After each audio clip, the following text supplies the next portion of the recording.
Okay, we're going to get started here. Thank you for joining us today on the Affiliate Summit webinar, Killer List Building Techniques That Work. Okay, so as a thank you today, we are going to be sending out a follow-up email with a 10% discount for Affiliate Summit West 2012. And you can see on your screen right now the Affiliate Summit West 2012 prices for the different passes that we currently have.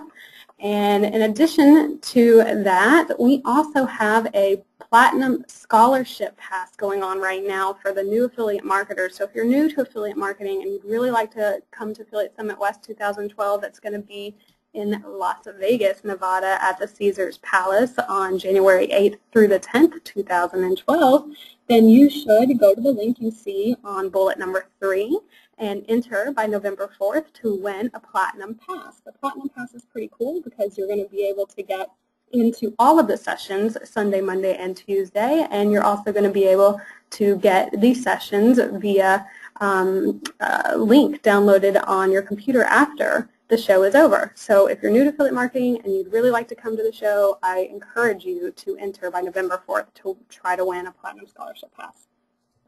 Also, Affiliate Summit is trying to put together webinars every single week leading up to the show in January, and we do have a webinar next week that is using forums to expand your affiliate business with Deborah Carney, and that's going to be on November 2nd at 4 p.m. So if you would like to tweet about the webinar, please use the hashtag that you see on the screen before you. So today, the presentation that we have is going to be an overview of the power of list building, and the webinar is going to explore several ways to quickly and easily optimize your marketing efforts with email, opt-in forms, and autoresponders to social media tie-ins and landing page tweaks. We have Hunter Boyle of AWeber. Hunter is actually the Senior Business Development Manager for AWeber, which is a leading email and social media service provider. So I'm going to pass over the reins to Hunter so he can give you a little bit more background on himself and AWeber, and let the show begin.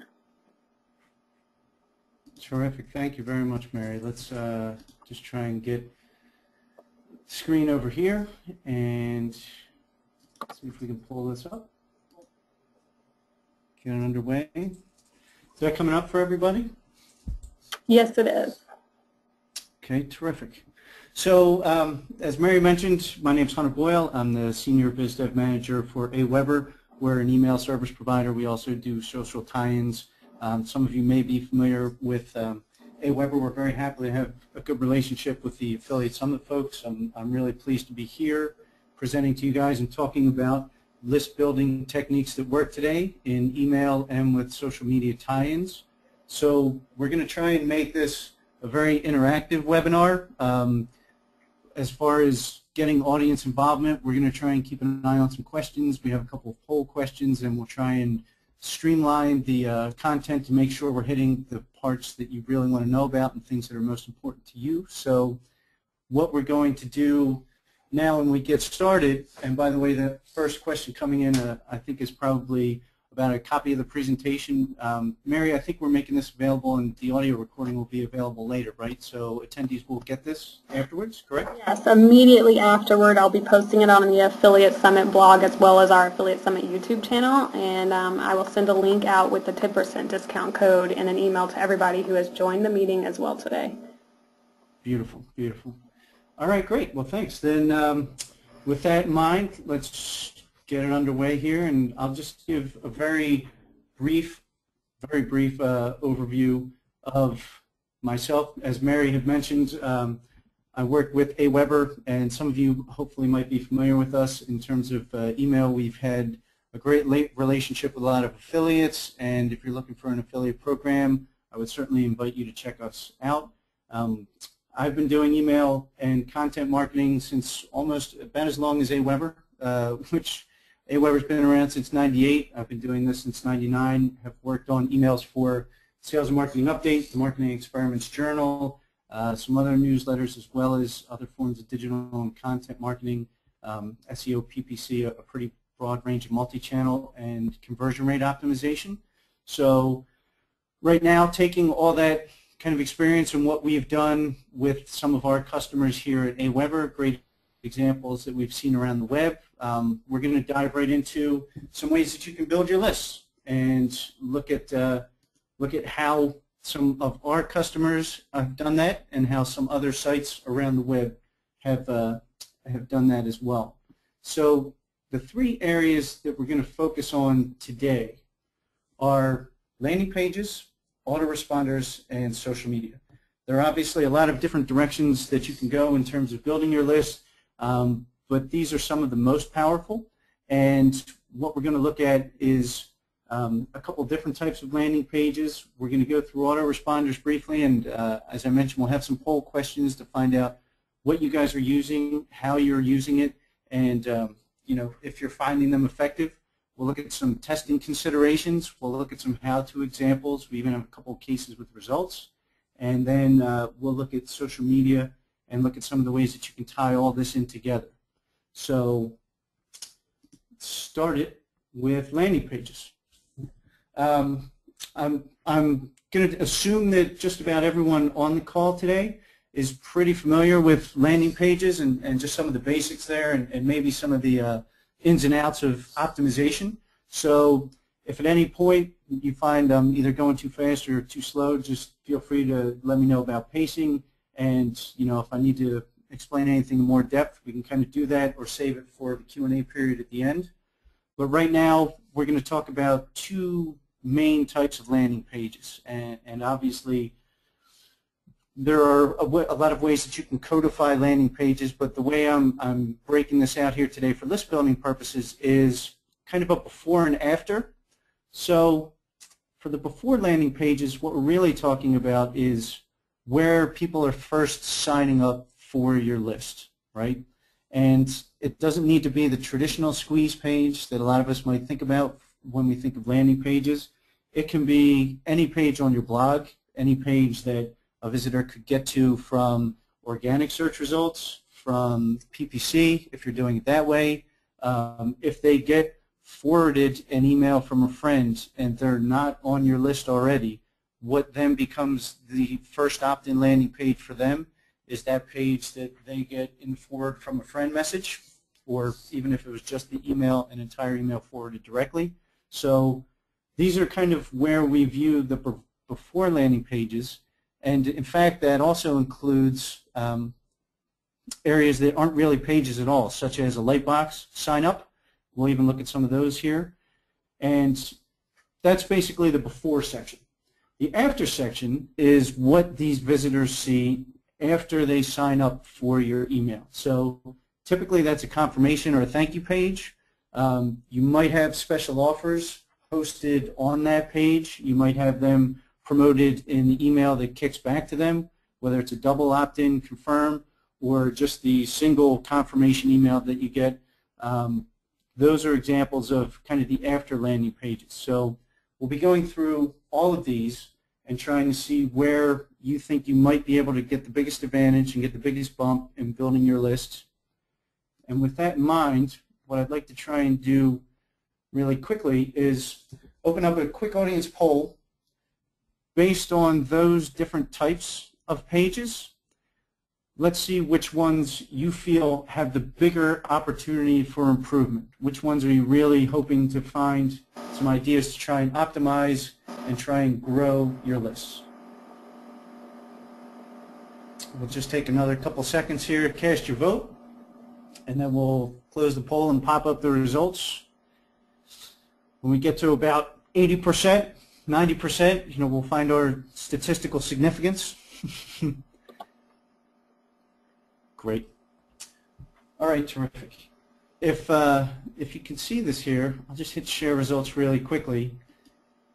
It looks like 74% are looking for the before landing pages, and about 26% are looking for a bigger opportunity from their after landing pages, which could tell us a couple of different things. One is that perhaps a lot of people are using those kinds of either ebooks or special premiums on their after pages, and maybe they're not getting the same kinds of results that you'd like to see as far as downloads or things like that. But basically, if we've got 74% of folks talking about before landing pages. That kind of aligns with where we're going here in terms of initial signups. So let's take that to heart and talk about the before landing pages. I want to focus on 3 key tactics here, and again, there are so many different things that you could look at to do as far as testing your landing pages. We could talk about buttons and button color and calls to action and just 100 other factors. But to make it really simple and streamlined, I've kind of boiled those down into 3 different key tactics here. And if some of you are familiar with the conversion rate optimization heuristics that we used to use at Marketing Experiments, you'll find that some of these kind of apply, some of these still go across the board when you're thinking about conversion. And one of the big factors here is proximity, which means where you place your opt-in forms in relation to the content that people are reading, whether it's your blog, whether it's one of those long-form sales landing pages, whether it's a short-form squeeze page, whatever kind of page you have, wherever your visitors are coming to see your initial content, this is where it's most important to figure out how you want to place your forms, because really no one comes right to a page and says, I want to sign up for something right now. Like, what I really can't wait to do is pop my email into a form.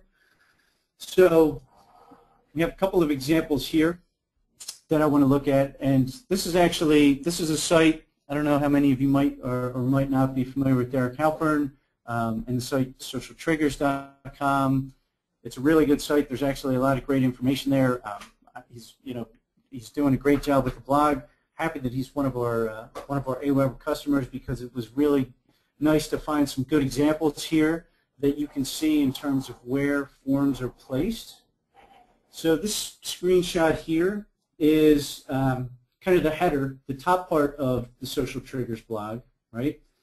If you're looking here, you'll notice that there's a form right up top, stretched across. There's actually a second form for updates right underneath it. And then on the left-hand side, you'll see we've got the the blog post itself and a couple of the social sharing buttons, which we'll talk about even a little bit later. And then if you get to the bottom of that blog post, if you scroll all the way down, another thing that Derek does on this site, which is very helpful, and we'll get to see some of these results here actually in a couple minutes, is he puts a sign-up form at the bottom of each individual blog post as well. So what we've got in terms of highlighting where these forms are placed in terms of the relevant content, the first one is part of the site's header. So it's set up there overall. It stretches across. It's got a different color. It's got the Get Instant Access call to action. There's a second one right below that, which also kind of stays mostly static as the blog changes through different blog posts with a different sign up. And then at the bottom of each article posted on the blog, there's another sign-up form. Again, it's a little bit more assertive, let's say, than the sidebar, which is a little bit more in the background. And that kind of takes the user from the top through the side all the way to the bottom, so that if you're getting into the blog for the first time, you get through the blog article, you get down to the bottom of the post, you've read the whole thing, you think, wow, this was a great article, I really want to sign up. That action step is right there waiting for you. So a lot of sites and a lot of blogs, they'll have the kind of sharing buttons at the bottom or the comments, and then either the sharing buttons will be below the comments, or there might not be this much of a prominent email sign up. But as we'll see in the results for this site, you might try and check out this type of format if you're using a blog, and certainly see about how adding these different forms around this content in this relevant way might increase your list growth. The second factor, and we'll even look at these same examples plus another one, is testing multiple forms as well as different styles and calls to action. So again, the 3 forms that we were just looking at, each one is kind of a different style. One stretches across the entire page. It's got 3 big arrows. It's got enter your email to get free blog updates. And then the call to action on that one is get instant access. The one right below that, get updates, again with free. That has a sign up, and it has a small testimonial under it. We'll talk about a social proof and credibility in a minute. And the one at the very bottom of the blog post itself, if you enjoyed this article, get email updates. It's free. It's another call to action there that's different from the first two. And that also has join. So that call to action text, even on the copy, is a little bit different. So if you look at all three of these forms, one thing to keep in mind is that a lot of times we talk about relevance, right? And when we say relevance, a lot of times, we'll take that to mean, well, if this looks kind of similar here, and it looks similar here, and it looks similar here, then it gets branded into someone's mind. It's easier to recognize, and it's likely to have a higher result, which in many cases can be true, but in some other cases, if we were just doing that, it would actually negate the need for testing because we'd all be doing the same things over and over again. So it's good to think about how you apply variety to your forms, and that's not just where you put them in the proximity example, but how they look, how they react, what the copy is, what the button is. These have pretty similar button styles, but again, in terms of testing different elements, I've been involved in tests in the past where, and I'm sure you've seen posts like this before, where testing a different color button can improve response rates by 10%, 15, 20%, increasing signups. So whether you're keeping the same shade or whether you're changing the button colors, make sure that you're kind of adding variety into your form testing, and that includes having numerous forms on the page, not just one in the same place over and over throughout your site, but never using any more. Third and last piece here in the three key tactics section is social proof and credibility indicators. A lot of the times when we think of credibility indicators, we think of third-party credibility indicators, and those are certainly important. But I also feel that there's something to be said for having your own credibility indicators. So when we talk about testimonials as third-party credibility indicators and video reviews from customers or partners or other people with big names, and we have another example of that here with the Chris Brogan quote underneath the email sign-up.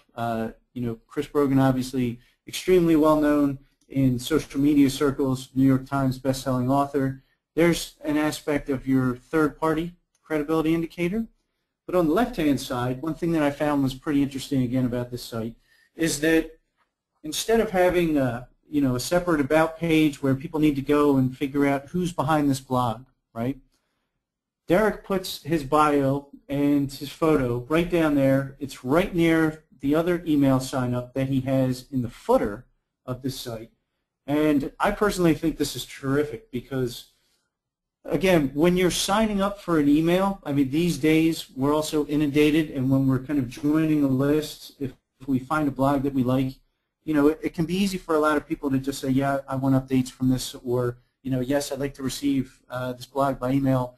But the thing about blogs is when they're driven by personalities, and this includes a lot of our affiliate community, it's really important to have that personal connection so that you know who you're signing up to receive emails from, because everybody is pretty much these days more sick of spam than ever and is inundated with email plus social and lists that are sending numerous updates. It just becomes that much more important to have those kinds of credibility indicators and that authenticity that says this is the actual person, this is the real me behind this blog or behind this site. And if you have a great third-party credibility indicator, like a Chris Brogan or like a New York Times best-selling author or some other online marketing luminaries, and you've got a quote or testimonial like that, beware of just sticking all of those onto a testimonials page. A lot of sites still do this, that they're kind of there separately or they're on the About Us page. Take advantage of that.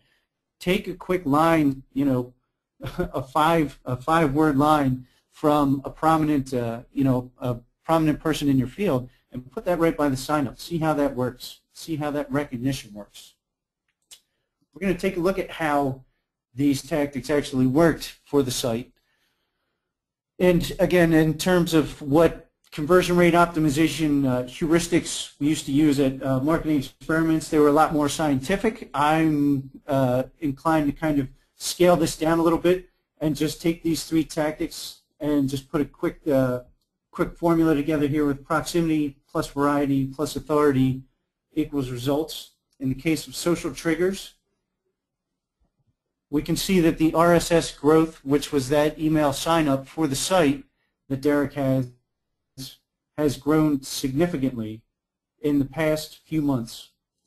Now, I'm not going to ascribe all of that growth in terms of that list to just the factors that we looked at. Certainly the content is always the underlying driver, and as I mentioned, that site has some really good content and it's very worth checking out.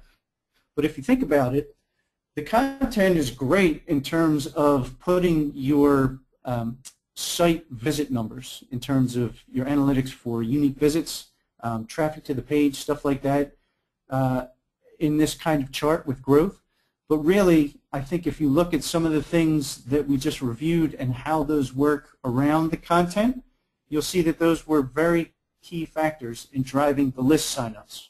So having that great content as a core obviously is the driver, but making sure that if you have that great content, if you're putting your forms there with proximity, if you're using some variety and you're adding those credibility indicators and that authority, you can see how that works wonders in growing a list. This is, I think, probably more than triple here, just around 3,000 to just under 11,000 in a matter of months.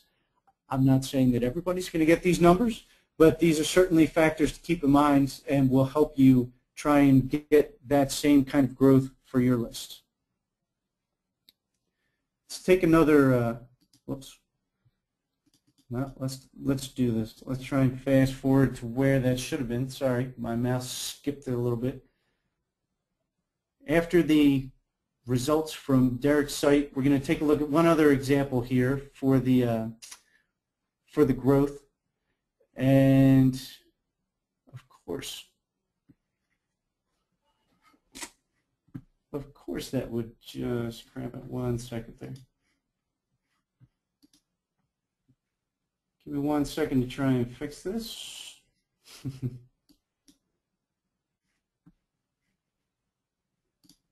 Okay. Here we've got a form style test. As I mentioned at the beginning, we don't necessarily see just landing pages as that first step for opting in. There are also pages like light boxes or slide boxes. One of our sites is actually one of our customer sites, which is a great one to keep an eye on if you're not familiar with it, is Which Test 1. Ann Holland's Which Test 1 site, which weekly gives you a test that looks at how marketing campaigns have worked, which ones obviously won, and you get to choose the winner. So in this test that we're going to look at from the site, that is, if the images will pop up for me.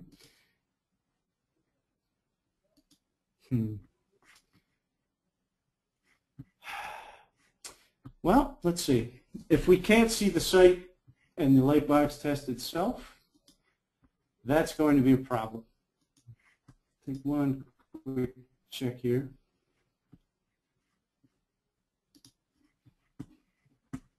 Bear with me 1 second.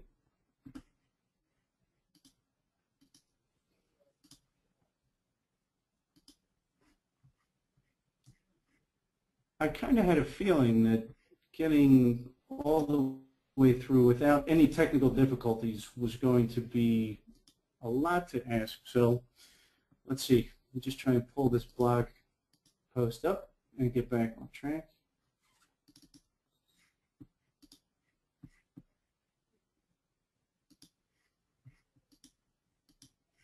All right. So since that one has moved on. You want me, Hunter, would you like me to, oh, is it working?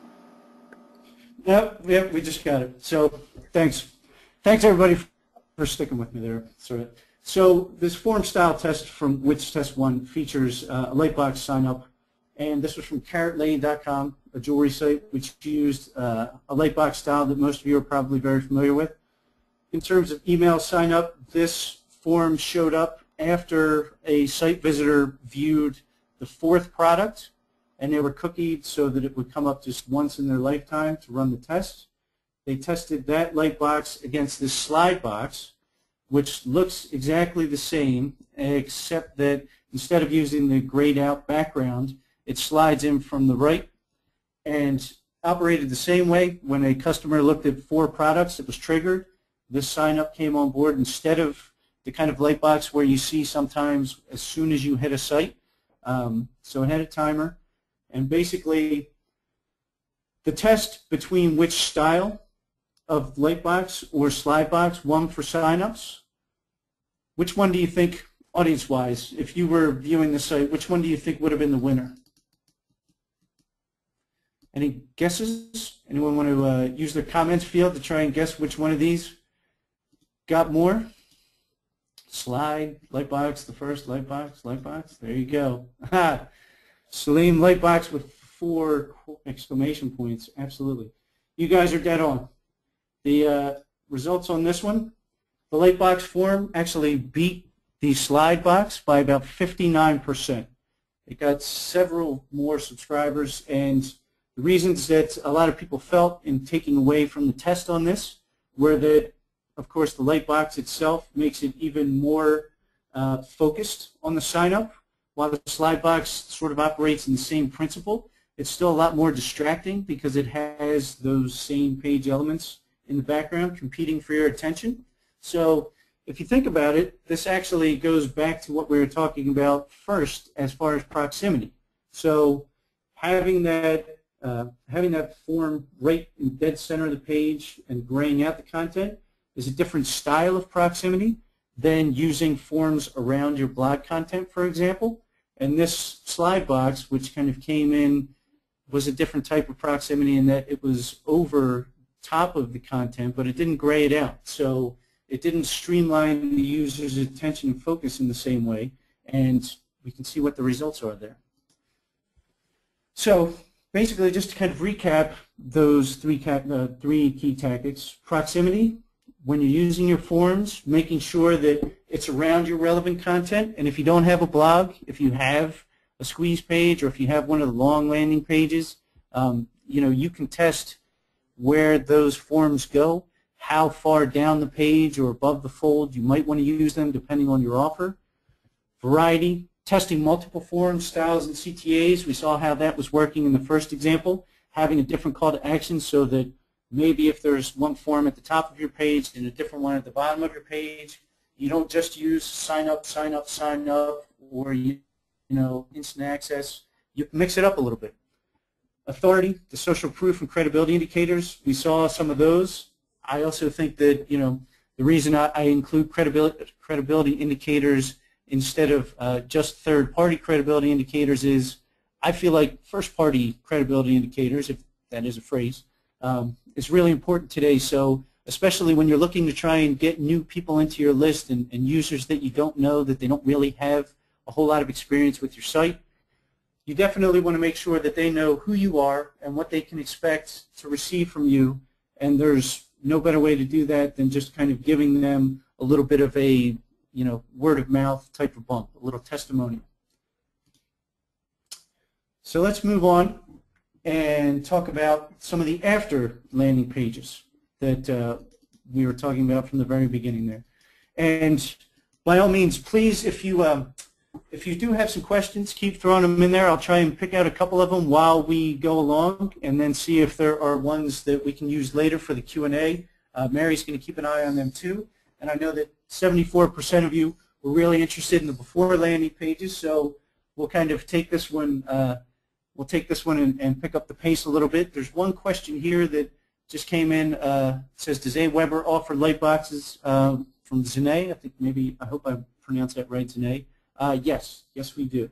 So we'll look at these after landing pages and the 3 key tactics right now. First is delivering on the expectations that you set up for your users, whether that's the offer And if you have a special incentive like an ebook, or whether you have kind of a series that is designed to train new subscribers in one aspect or another of internet marketing or whatever your product or service is, or just whatever your site is actually supposed to deliver. You have Here's an example here. Hunter. Oh, I'm sorry. That's okay. Celine, if you can say it right, said, can the landing page be my home page, or should we make a specific page for it? Oh, great. Thank you, Mary. That's actually a great question. That looks like that came from Celine. Thank you, Celine. The landing page, as I mentioned, can really be just about any page that users first interact with your site. And when I say that, again, if you're using organic search and you have 5 different pages with different results, whichever one your user gets to your site from those search terms is in essence going to be their landing page. So that could be your home page, that could be your blog page, that could be any other standalone page on your site. And there are ways to kind of guide that traffic using no index links and kind of sculpting your SEO. But the short answer to your question is yes, your home page can absolutely be a landing page, but depending on what your offer is and what you're trying to get people to sign up for, you can definitely benefit from having a landing page that's specifically for the purpose of list building. And I'd be happy to kind of answer some of those questions and take a look at your site and see what you're looking at afterwards. So by all means, add your info to the comments section, and I'll see if we can provide even a little bit more help for you on that question. How's that?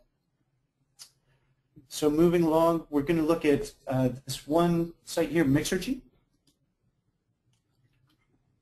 The first page on the left is, in fact, their home page. So it's almost a splash page type of home page that you get through, and you'll see here, of course, you know what? I think I'm probably going to have to replace my mouse because it's starting to get a mind of its own. So sorry about that. What we're doing here on the Mixergy page on the left-hand side is we're looking at their before page and their after page. So you'll notice that on the left-hand side, the Mixergy before page, their sign-up page, sets up these expectations with a very, a very prominent headline: "Founders reveal their secrets." They've got some of these credibility indicators that we were looking at before in terms of well-known brands: Groupon, LinkedIn, Kiva, Dig, and Foursquare. They've got that testimonial beneath there with someone who's well-known in the business and startup space, the founder of Udemy, with that little testimonial quote. So you'll see they're doing some of the same things we talked about on the before page. And then the after page, when you enter your email, click Start, you get kicked through to this confirmation page. You'll see that on that page, the relevance is right there in terms of the expectations that are set up and the offers that are set up. On the before page, you're looking for founders to reveal their secrets, right? You're looking for big brands, right? You get to the confirmation page, boom, there you have it. Proven entrepreneurs, these founders right here, 627 interviews, 33 courses. There's Kiva, there's Groupon. These are the well-known experts that we're talking about. And right there, you're feeling like you've already been given a service because you're building trust, right? Is essentially what's happened in there. You set up expectations with your before page, and you met those expectations. You delivered on those on the confirmation page. That right there is your first step in relationship building. And this is really why I think, although after pages, they kind of get overlooked in some ways. And, even in our poll, 74%, we often look at the before side, what we need to do to kind of get people on the list and get names in the list. But this is that second step right behind that. And it's so important to kind of use that second step because it's actually, technically, it's still part of that first impression that you're making, right? Your first impression is getting them to sign up and give their email. But really, this is still part and parcel of that first impression. It's kind of like 1A, first impression. So by the time that they get to this confirmation page, this after, quote-unquote, after landing page, they're going to be pleasantly surprised because a lot of sites fail to deliver on that promise, and we'll look at an example of some of those.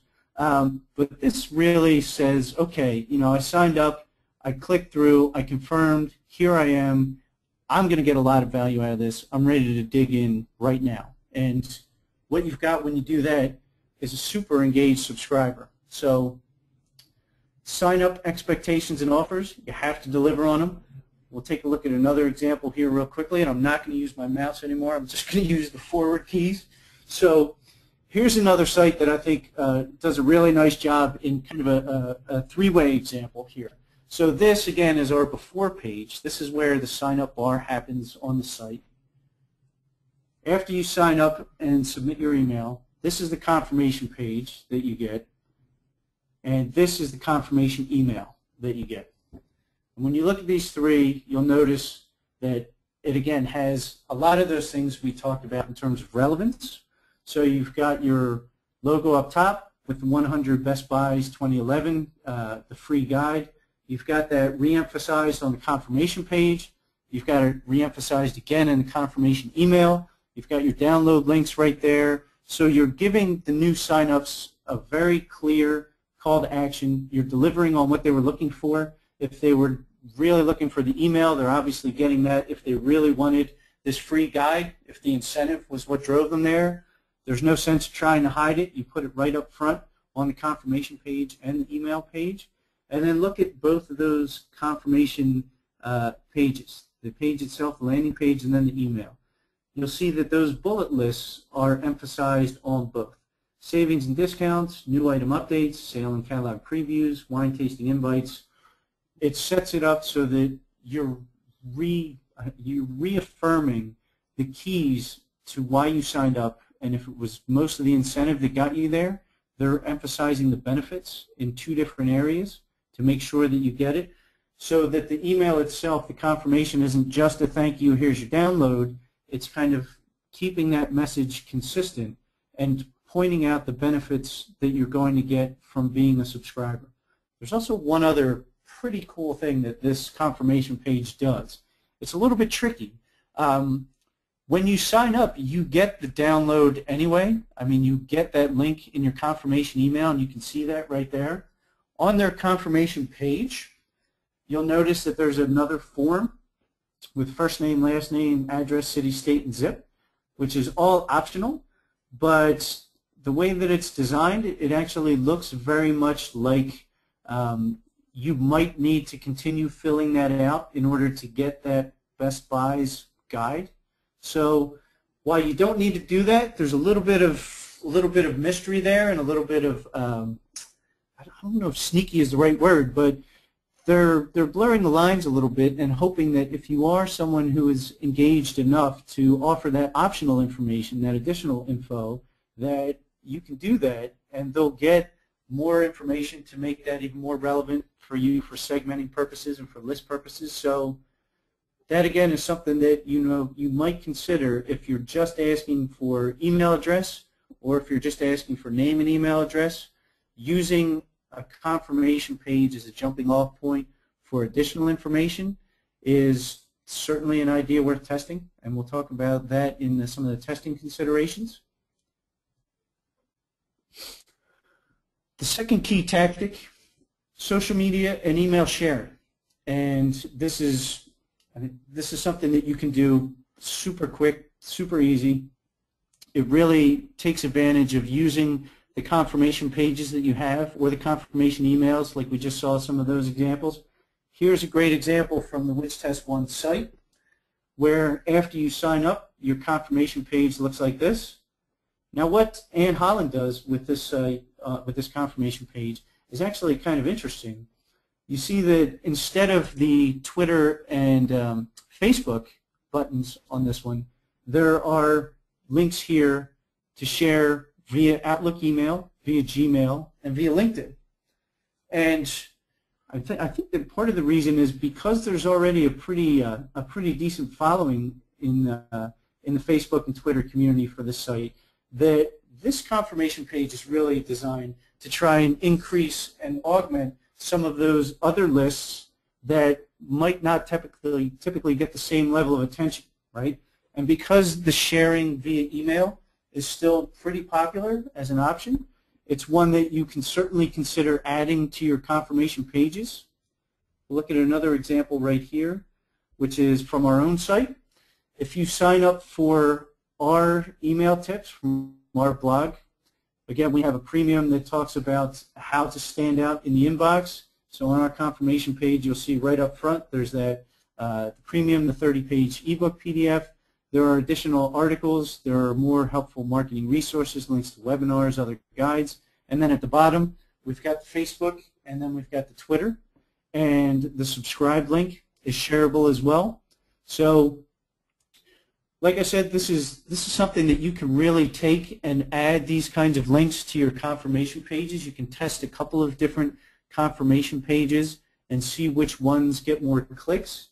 There are a lot of ways that you can do it, but what's most important is that you're doing it. And I know that a lot of times these kinds of ideas, they seem so pretty straightforward and you know, they seem like there's no reason that we shouldn't have these on our sites and on all of our pages already. But in reality, what happens is a lot of pages don't, and that's really key tactic number 3. The one thing you never want to do is leave a new engaged subscriber at a dead end. And what I mean by that is something like this. This is a pretty stock template for a confirmation page. And while technically you might not consider this a dead end because it does have a little arrow and a click here to return to the site, to be honest with you, that is about as close to a dead end as you might be able to get. It doesn't tell you which page on the site. It could be the home page. It could be, back to the page I just submitted my email to. If I wasn't on a blog page, where is this going to take me? And I mean, there's really nothing to it there. It's a complete missed opportunity to really take this page, customize it, and do some of the kinds of things that we saw before that give users another call to action while they're brand new, they're still loving your content, they're looking for other ways to share it or other ways to dig deeper, and you know, this just gives me the old click here link to return to the site. An even more egregious violation, I would say, is one here, and I'm not just trying to slam this site for no good reason, but the reason I use this example is because it's an example of kind of a turnkey e-commerce site, and a lot of times when you're dealing with templates, you can run into these sorts of issues.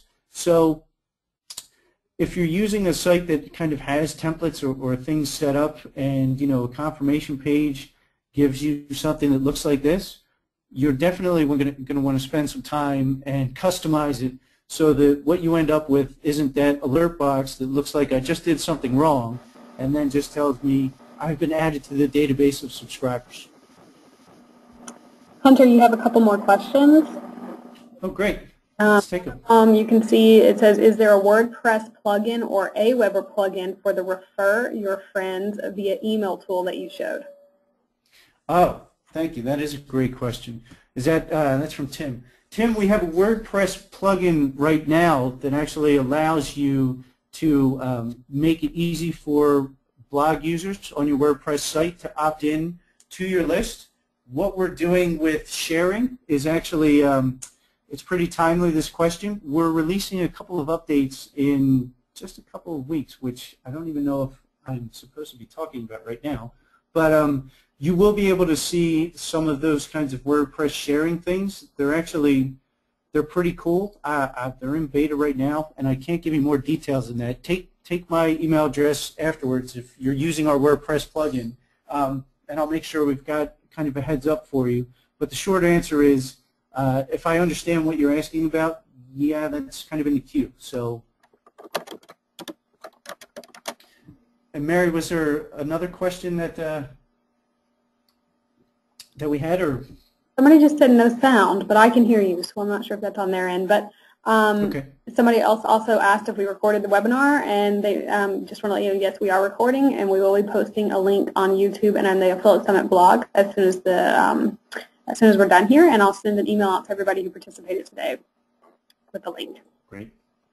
Beautiful. All right. Terrific. So let's see if the mouse will work for me. Love it. So the after landing pages, the tactics recap again, delivering on your expectations and offers, testing social media and email sharing on your confirmation pages and in your confirmation emails themselves. We didn't really get into the confirmation emails here, but the principle is very much the same as your after, quote-unquote, after landing pages. And then by all means, whatever you do with your confirmation page, please don't leave it as just a total dead end there, because nothing is going to kill your list more than that. I mean, if you think about it, you've got somebody's email address already and they're going to be receiving your updates, but you're leaving that bad first impression. You're kind of ending on a really low note, and it's not like they're going to be excited to hear from you. It's not like they're going to be chomping at the bit to open your emails, because you were that site that just sort of left that dead-end door page, right? So keep those in mind. And testing considerations, just a few key things to really think about in terms of what you're doing with your landing pages. One is obviously right off the bat, what is your conversion rate for your opt-in pages? And if you're finding that your conversion rate on the before pages is really strong, then you'll know that you can either make a choice between continuing to optimize that, or maybe you want to try and do some things on the back end, on the after pages, or on special incentives and downloads that you offer on that after page, the social sharing, those other options we looked at. You can kind of determine which side makes the most sense for you to focus on based on looking at your conversion rate and where that drop-off may appear. Another consideration, and we looked at this with the wine enthusiast site, can you elicit more information than name and email? If so, again, this is one that speaks to both the before version and the after version. If you think that you're getting a really high conversion rate on your before page, and you think that you could still benefit from getting a little bit more information than just email or just name and email, and that's worth maybe taking 5, 10, 15% off your overall conversion rate because the additional info will help you segment and help you better target your emails, then test a couple extra form fields up front. If you think that you want to try that and get that information without possibly putting a dent in your initial conversion rates, test that on the second page, like Wine Enthusiast. Make that a part of your confirmation page and see what kind of additional information that you get from that. And then third is your list process, including social fans. We saw those examples where you include the social media links to LinkedIn, Twitter, Facebook. Where are you doing that? On the before page, on the after page, are you doing it at all? If you're not doing it, test it and see what you might be able to get in terms of list growth and list crossover with the social side. You have a couple more questions, Hunter.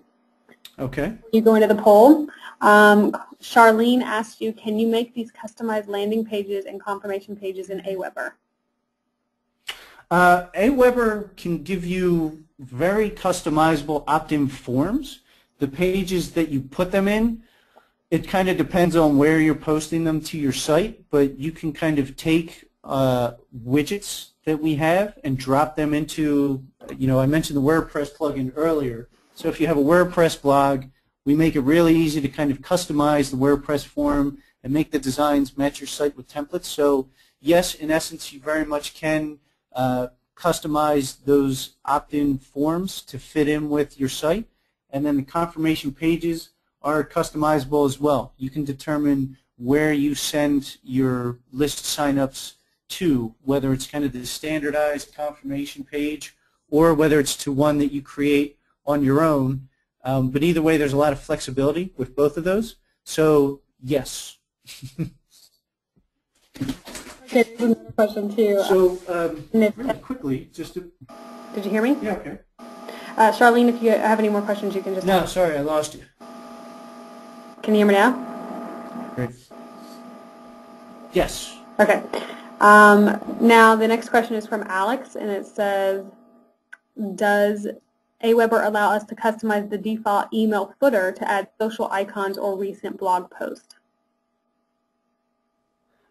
Well, the default footer has the opt-out, the canned spam footer, but there's a lot of there's a lot of flexibility and customization options for Aweber emails. So you can take your social buttons and, I mean, you can kind of move them around, put them in to your heart's desire. It really all depends.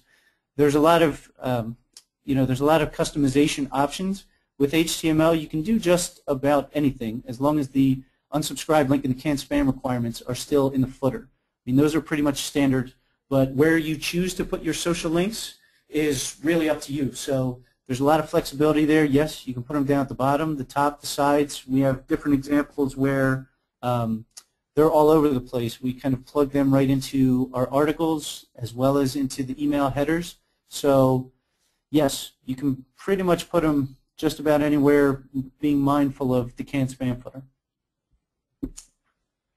So I want to take a quick poll here on autoresponders, and I know I want to try and go within our time frame. I'm sorry that my mouse was giving some problems there, and I know that delayed us a little bit. So if we need to take a little bit extra time, I'm happy to do so.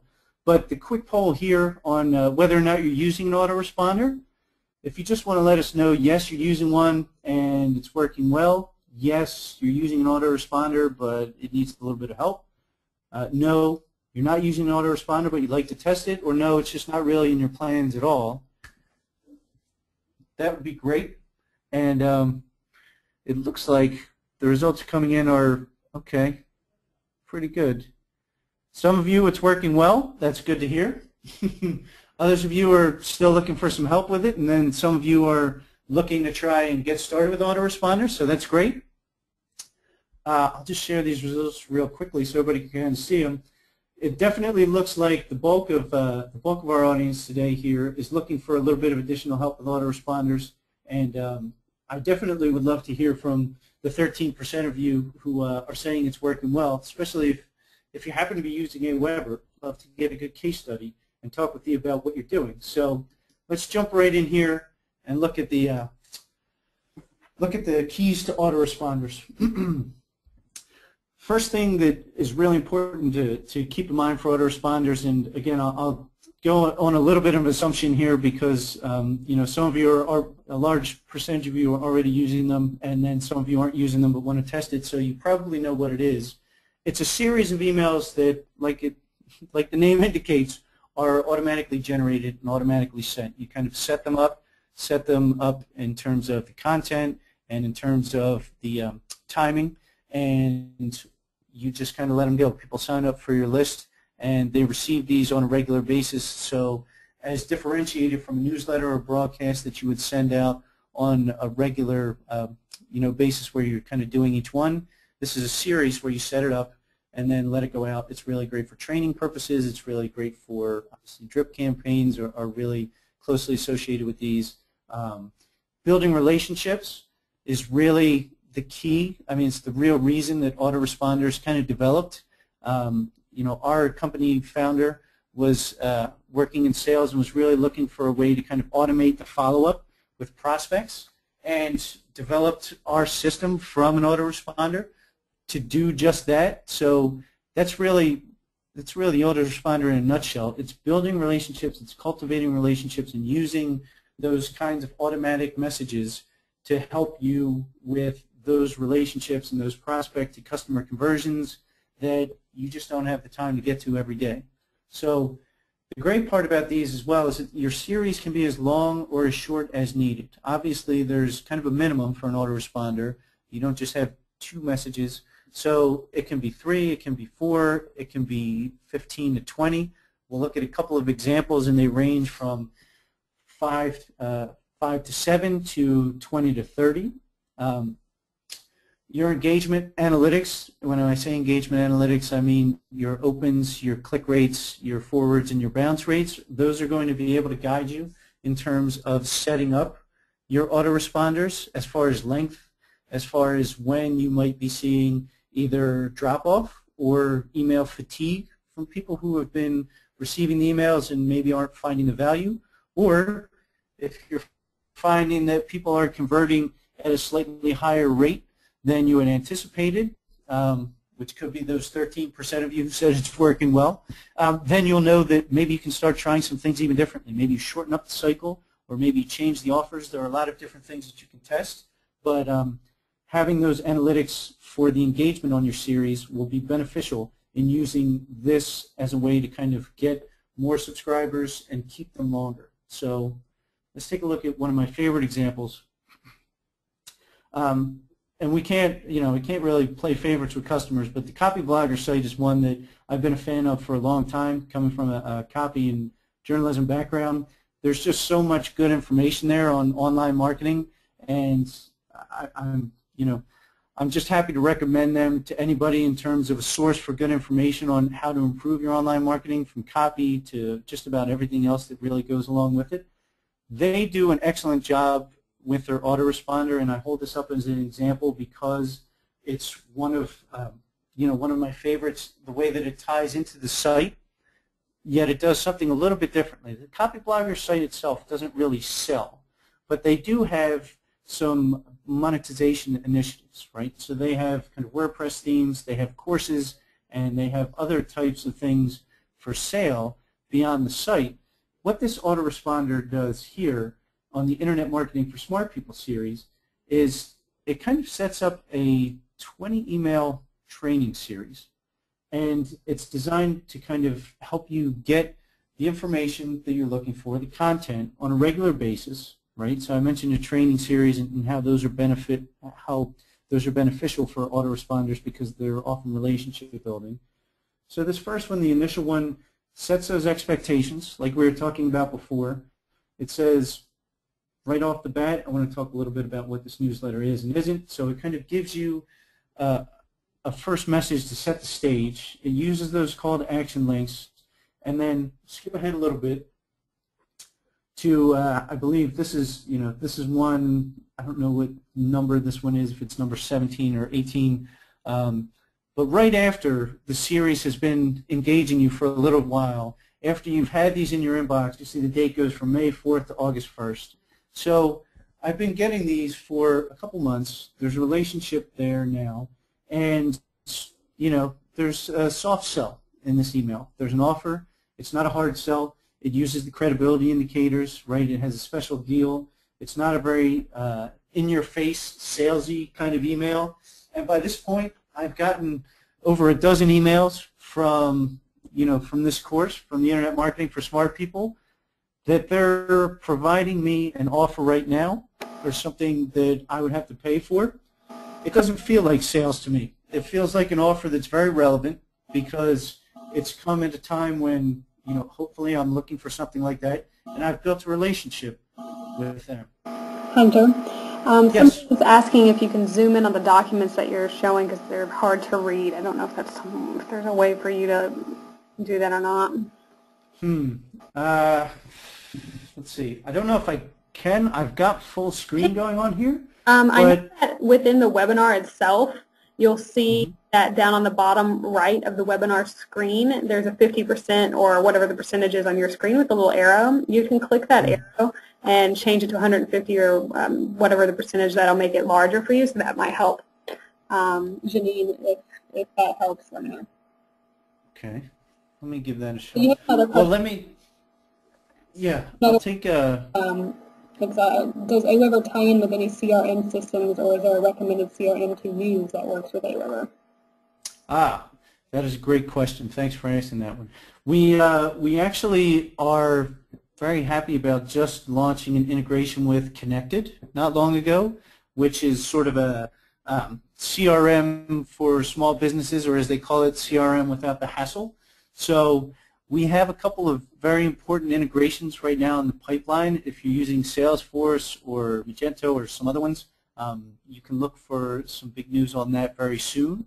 But for right now, we are integrated with Connected, which is a great tool that actually brings in social CRM as well. So again, please follow up with me after the webinar if you're interested, if you're looking for that kind of a thing.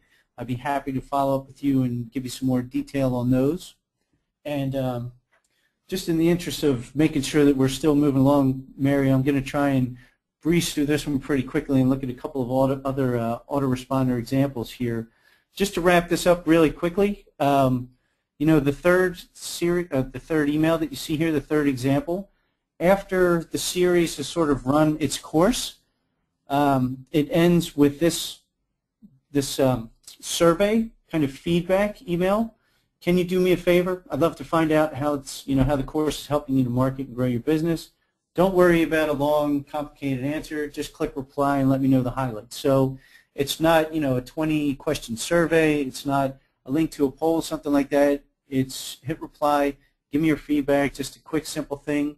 And this is a great way to kind of take that autoresponder series away from kind of the automatic email delivery system and remind people that, again, there are real people behind these emails. They are interested in knowing your feedback, what they can be doing better, what you liked, what you didn't like. And, I mean, these are relationship building tools. So this is really getting right back to the heart of the autoresponder, the promise of the autoresponder, using it to build a relationship this way rather than just kind of feeding information and not looking for that kind of interaction. This is a great example of what you can do with your autoresponders. It's one of the reasons I wanted to feature this one. And we'll look at two more really briefly, just so you get a couple of other examples to see some ideas about how you might be able to use these for your own system. And based on what your service or what your product is, you can see that this one here that we use ourselves for our test drives is very comprehensive. I actually cut this email in half. This is just the top half. So when you sign up for a free test drive, you'll find links to all these things at the beginning, what the test drive does, how to get started. You'll see right there how to start using it, setting up an account. You'll see the whole sidebar has a bunch of other links, and there are other content links below that. So this is just the beginning of a series which really packs an awful lot of information into one autoresponder email at the beginning of a series. In contrast, another one of our customers, Box of Crayons, which is a great site that helps people in terms of doing doing work in terms of volunteering or building businesses, entrepreneurial lessons, things like that. They have a 13 series course.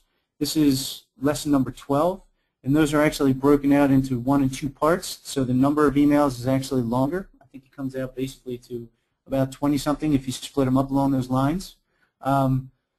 You'll see that it's just the opposite right there. It's very simple. There are probably 150 words in the email, plus a signature, a link, and a link in the PS call to action, and then the social sharing buttons down at the bottom. So when it comes to autoresponders, what you really want to keep in mind is it's about building relationships. The preconceived notions that there's a typical template or format to do it with is not necessarily the case.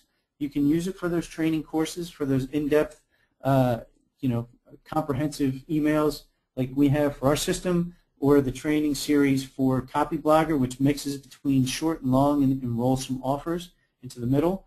Or you can use it for a series to just kind of build these different relationships. And then if people have been engaging with the email and keeping with it, and they respond through clicks or through other engagement, then you can kind of move into adding other messages into the format, and after the autoresponder, continuing that relationship with your regular series, whether it's a one-off promo or a broadcast series, a newsletter, things like that. It's a great way to feed the system and grow your lists and grow them not just in terms of overall numbers, but in terms of retention and engagement. So just to wrap up this section here, testing considerations. So people who are looking for help, people who would like to test it, the first thing that you have to ask yourself, is your content strong enough for a series, right? Do you have enough good stuff there that is going to keep people reading your emails, receiving them, clicking on them, opening them, looking forward to them through 3, 4, 5, 6, however long your series is. And again, it can be short or long, but what really makes it or breaks it is the quality of content that you have in there, the timeliness of it, and the value that people are perceiving from your autoresponder. And you have to ask yourself some hard questions, because if you get through 3 or 4 different emails from from an autoresponder that you signed up for, and you're just not feeling like there's a whole lot of value there, you're not going to stay on. So this goes back to your engagement analytics.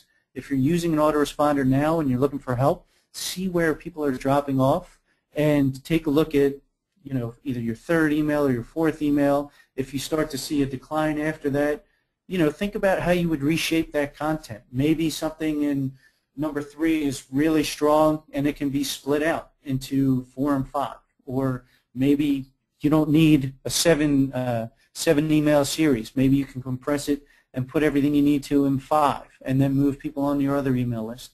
Think about how your content is making that series strong enough or not, and make those changes based on the engagement analytics. Another thing to keep in mind is looking at what your competitors are doing. If you're selling an ebook, or if you're doing another type of service that you have competitors in your field who are using autoresponders, see what they're doing and see if you think it works. See what you might try doing differently. Maybe some of the people who are on your list have also signed up for those other lists, and maybe they're finding something works better on that one. You always want to keep in mind that you can kind of use those ideas for what you're doing, not necessarily to copy them, but to just see how they're doing something and if what you're doing might be better differently or just improved upon. And then the third, for kind of an advanced look for the people who are already kind of using it, separate paths and trying to segment your recipients. Our system does this really well. It's nice and easy. You can kind of take a segment of your list users who have clicked on certain things and just create a new segment based on that. You might be able to find ways to take your autoresponder series and do sort of like a mini series for people who have clicked on one particular aspect, whether it was a download or whether it was an offer. Maybe you have 1 or 2 follow-up downloads or follow-up offers specific to that don't fit in the main queue.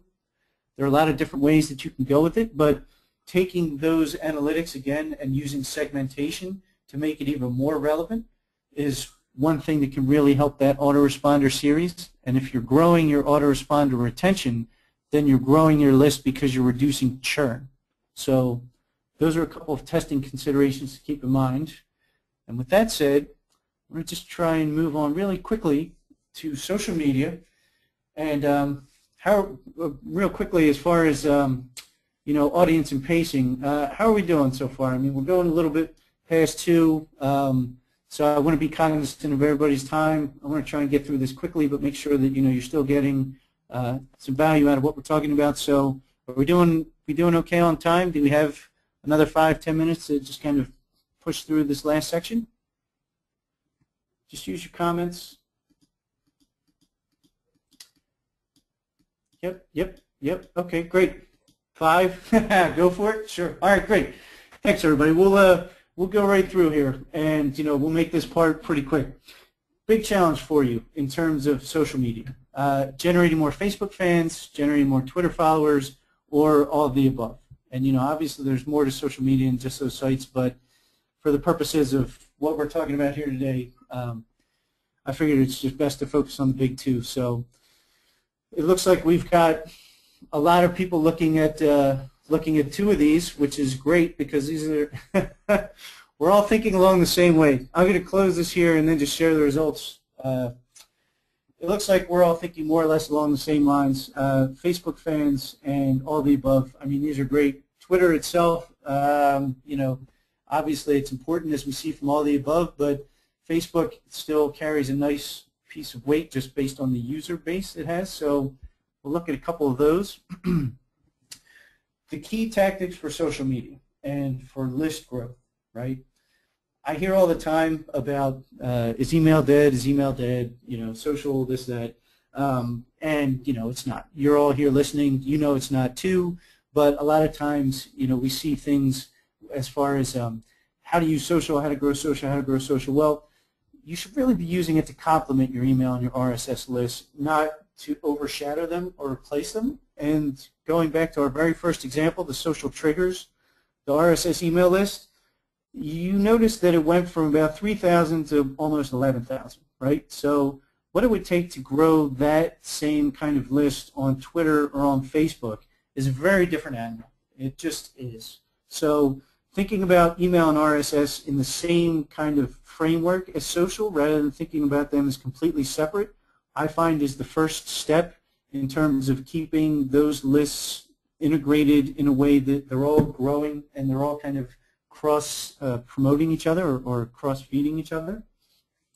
The second thing that is kind of important to note is that likes and tweets definitely aren't the same things as fans and followers. And I know that sounds very basic, but a lot of times, you know, we have buttons that we see, like an article, right, or tweet this article, and those are certainly important. Those are great. Those help spread the article level and spread the site.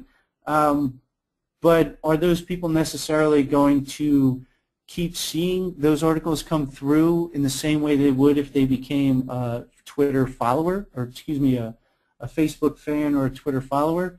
No, they wouldn't. They've shared one article, and that doesn't necessarily mean they're going to see the rest of what you got. So keeping that in mind, both are very important. Likes are important, fans and followers, it's all important. But just keeping an eye on which ones you're generating and how you're using those social tie-ins. And that feeds right into the third point, which is the tie-ins that you have, you want to use them strategically and appropriately.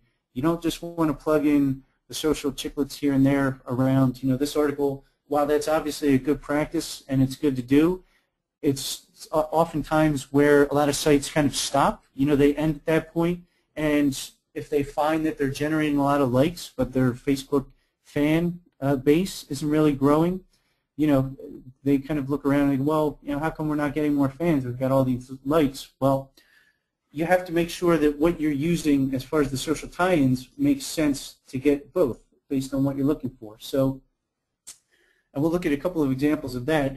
The first one here, as far as a tip for using this and using those three keys, is testing it on your before and after opt-in landing pages. So, an example right here. This is an example of a before page. You know, this is a registration page, a sign up for an account on Razoo. And you'll notice that right there, right next to the sign up form itself, they actually give you another way to sign up. They use that Facebook Connect widget or the sign in with Google, which is pretty obviously going to be connected to Google+. So these are a couple of socials, social sharing widgets that make a lot of sense. They're not going to get you likes. They're not going to get you followers, but, they're not going to get you tweets necessarily. But if you can put this near your form when you're getting people to sign up and you give them a choice to connect with Facebook, you could use this as one way to provide an alternative to the email that gets those Facebook fans or gets those Google Plus fans. You know, they could use a Twitter sign-in with that as well as another option. But that's a good indication of the difference between getting likes and getting actual fans. Here's another great example. One of my favorite sites, another great customer of ours, socialmediaexaminer.com, which, by the way, the sites that I've highlighted here, if you're looking for a bunch of really good examples and cases and things like that, you really can't do better than to visit some of these. There are so many good ideas to kind of use from these sites. I'm happy to recommend them as well as use them as an example here. And this is one example on the confirmation page. When you sign up for the socialmediaexaminer.com email list and you confirm and click through, this is the page. This is not the whole page. I had to cut it off because the whole page is pretty long. The first page, or excuse me, number one option is the big thank you. But the number two, as far as where it's relevant to the social sharing here at this point, is here's a badge. Copy the code below, paste it onto your blog or website. That right there isn't necessarily Twitter, it's not necessarily Facebook, but it's definitely social sharing, and it's definitely a link back. So that's one great example. And the number three, like our Facebook page, this really cuts right to the heart of what I was saying, the difference between fans and followers and likes and tweets. You'll see right here the widget the Facebook widget that we've all seen pretty much everywhere. Boom, I click like, I like this, but already a fan down here, recommend us to your friends below. You can use the recommend function down there, and you can also click to try and get to the Social Media Examiner link right up top without using the like, and become a fan that way. So there are a couple of different options to go beyond just the like here in the widget, and it's definitely worth testing those if you're finding you're getting a lot of likes but the recommendations are missing or the fans are missing. See what you can do differently with these various widgets. Look at possibly trying a badge. Next tip, Facebook, customizing your Facebook pages. A lot of pages that we see still have just kind of the basics. They link to a Facebook page that either goes straight to the wall or maybe even to the info page. You still see that. If you're doing that, you definitely want to try and get into customizing your Facebook landing page. This one is another example using Razoo. So if you looked at the example just a minute ago for Razoo did the connect on that opt-in form, that's one way that they can kind of get Facebook followers. This is an example here of how they get likes and what those likes are going to do in terms of incentivizing those with the download. This is the section here where you get the like, and then after you click the like, this is the part that I kind of like. No pun intended. Sorry. The recommend tab comes up right there. So if you just like this, you can put a little recommendation in there, share that publicly, hit the recommend, and then that's going to go out to whatever your circles that you share it with, or whatever your list, I guess in Facebook, not circles. But that promotes the sharing, and that's going to help grow your list because it's going to be word of mouth with relevant audiences. If I like this, chances are several dozen or possibly hundreds of my friends may like the same thing. That's going to see the link, going to bring that link back. This is a totally different thing than having the the Facebook like button on my blog or having it in an email that I've sent out. This is one that kind of works directly from my own wall, bringing those people back. So it allows you to expand your reach much further beyond your own site and kind of get your audience to help bring in more audience members for you. And then the third part of that is right there, the confirmation. You're engaging with the audience. You're giving them the PDF. This takes us all the way back to the beginning, which is delivering on the offers on your sign-up and giving that download, 11 best practices, social fundraising, recent posts, other areas to connect with the site on the links on the right. And you see this page has close to 4,000 folks who like it. So these are a couple of ideas that take the Facebook liking and the Facebook fan base in a couple of extra steps as far as getting recommendations, sharing them beyond just your Facebook page on the users' pages and having them do some of the promotion for you. These are really important ideas to check out. So if you're not using custom Facebook pages, if you're just linking to a wall or just an info page or just kind of a flat home page right now, definitely make sure that you're trying to do some customization options and considering a cycle like this or a process where you incentivize the like up top, you use the recommendation engine, and then you deliver on that afterwards so that you're having that same kind of strong first impression all the way through.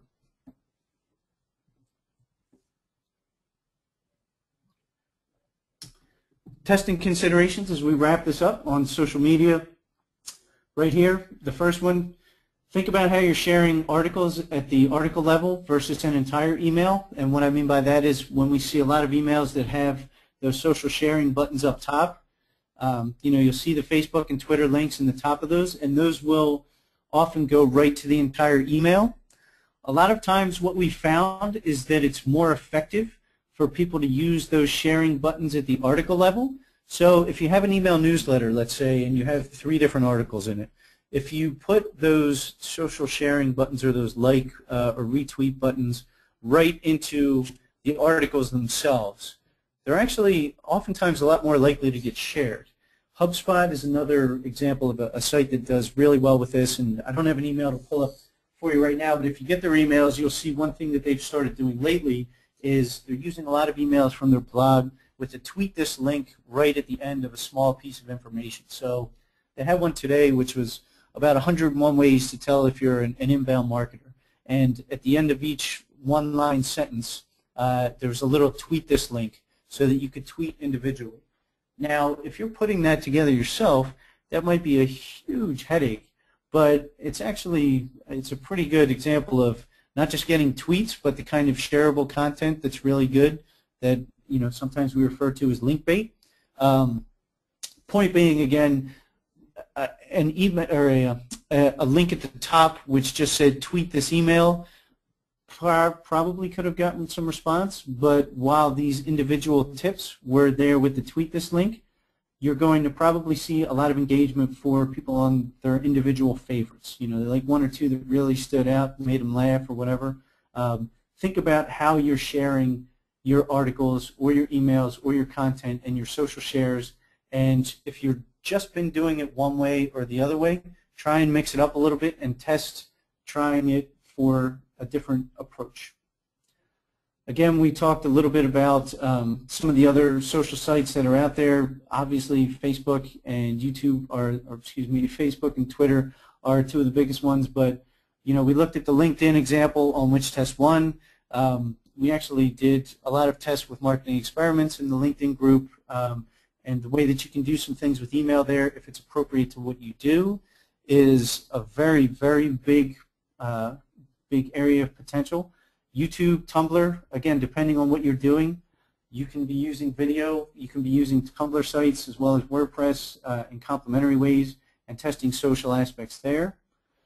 And then the real question that you need to ask yourself at the end of all this is, what are you doing to integrate your list? So if you have, let's say, 500 Facebook fans, and if you have 200 Twitter followers, and you've got 3,000 names in your email list, how is that integrating those? Are you keeping an eye on the analytics to see how people are kind of using one list or another? Is the smaller list getting a lot more engagement, or is the bigger list doing all the heavy lifting?